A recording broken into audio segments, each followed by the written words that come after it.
গাছের লাগানো কচু দিয়ে আজকে ইফতার করবো ইনশাল্লাহ। তো কচু রান্না করব। আর এটা কিন্তু আমার আম্মা লাগাইছে, দেখা যাচ্ছে। তো এটা আমার আম্মা লাগাইছে, দেখেন একটা বালতির মধ্যে লাগানোর পরে কি সুন্দর কচু হয়েছে দেখেন। এই একটা বালতিতে কতগুলা কচু হয়েছে দেখেন। এগুলো এখন কাটবো।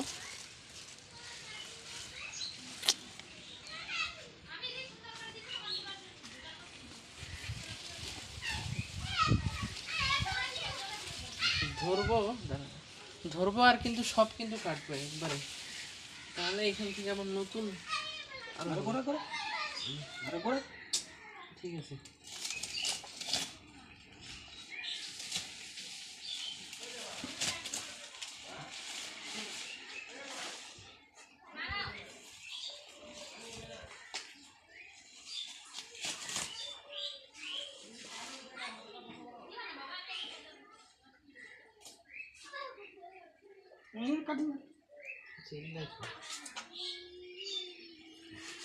তো দেখেন সব কেটে দিলাম।